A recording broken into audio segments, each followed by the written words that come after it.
for the serious gamer.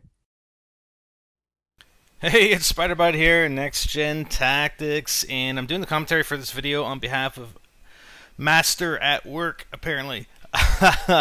This is a submission for our challenge number 3, and it's agency-style mercenary team deathmatch. And actually, I cut parts of the video out just to show the friends list and the lobby. So it is mercenary team deathmatch. You know, it's just Master at Work, and let's see how he does here. But like I said, this is the third place finisher in our challenge, with a total of 36 kills with the pistol. That's just crazy. I mean, we oh, it looked like a commando lunge there. Anyways, what I've noticed with a lot of these submissions, and it's actually pretty smart from what I've seen, the combination of sort of scavenger, tactical insertion. As far as the pistol itself, the best results have come from guys using the M9, like he is here, or the USP, which you know, I was pretty impressed with. But the tactical insertion is pretty key, and he doesn't use it a whole lot here, but it has a lot of advantages from what I've seen. Number one, you know, when you die and you spawn, you're going to be spawning amongst your teammates, typically, in Modern Warfare 2. So using the tac insert, you know, moving up halfway between your team to the next team, and then laying a tac insert down, you know, when you die and you respawn, you gain that much more time not having to get to the enemy position. And one of the entries actually used it pretty effectively. One of the other things is, and I know he's not using it here, but Last Stand as perk 3, I've seen, I can't remember who actually used it, but that was very, very effective as well, because a lot of times, I mean, you get downed and you can end up getting a kill from Last Stand. And I think that was a pretty effective choice for third perk. And I've actually noticed, and probably because I play Search and Destroy more often than not, but I've just noticed watching these videos that a ton of people use Last Stand, like this guy right here. And I never really noticed that before. Again, probably because I play Search and Destroy mostly. But you know, using Last Stand will just give you you know, another edge when you know you're getting downed or you're trying to finish an enemy off, and he puts you in the Last Stand. You just keep firing, and one of the entries, at least one of the other entries, ended up using Last Stand pretty effectively. The side benefit, and actually you're going to see it here, the side benefit of using your tac insert is, you know, people can't help themselves on the other team. If they see a tac insert, they can't help themselves but destroy it. Well, you get a notification, nice little notification, and maybe that's, you know, and he ends up hearing this guy come up the ladder. Maybe that's, so you just saw a guy come in the bottom level. He's obviously got cold-blooded, but maybe the tac insert is kind of overpowered in that respect, because it tells you that it's been destroyed, whereas, you know, I think it would be less overpowered if it just, you know, if you ended up destroying the tac insert and didn't tell you, and you just ended up spawning where you'd regularly spawn. Like right here.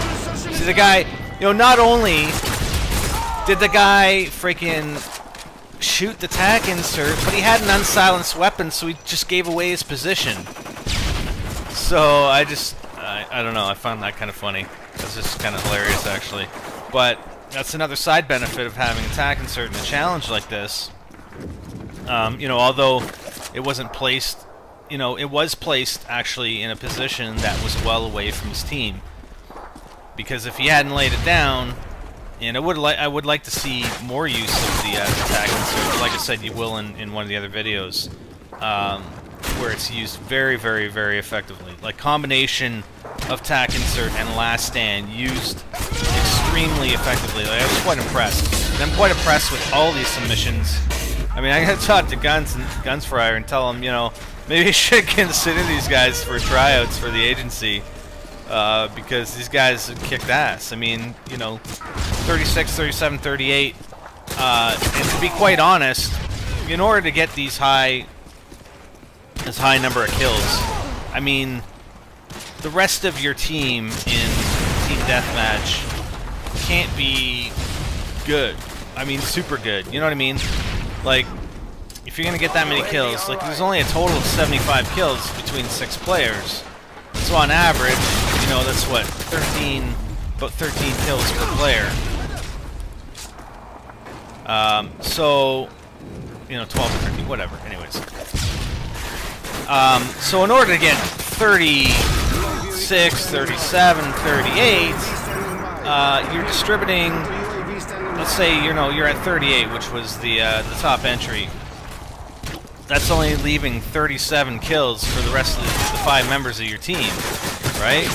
So that's only like an average of 7 kills per team member for the other 5 members of your team.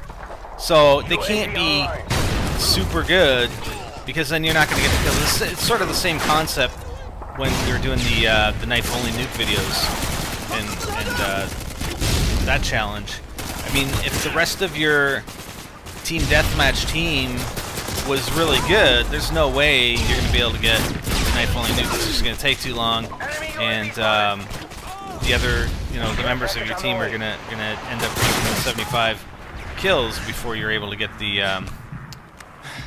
nuke. So the same concept here. I mean, you know, obviously it takes more time to get a 25 kill streak with knifing only than it would, you know, shooting, obviously, due to distance, but the same concept applies. I mean, to get 38 kills, or 36 kills, you can't have a super good team. So, looks like there's a care package over there. That's where he's going. And look at look at all the guys over there, man. There's like 3 of them sitting there defending the care package, apparently. And some of these guys must have actually left. I don't know if we look at the ending scores for Masterworks team, it doesn't look like they were able to get any kill streaks, but or kill streak rewards. But I mean, this guy ends up. I mean, he's got a sentry gun. Whether he got it from a care package or it was actually a sentry gun kill streak reward, not sure. So yeah, so okay, they're getting care packages. But even then, like, it doesn't even look like they got any kill streaks. But because they had pretty much just as many deaths as they did kills. But I mean, he's really going to town. He's trying to stay in the enemy, you know, the enemy area, the enemy spawn area. You know, trying to stay away from the team, which is key.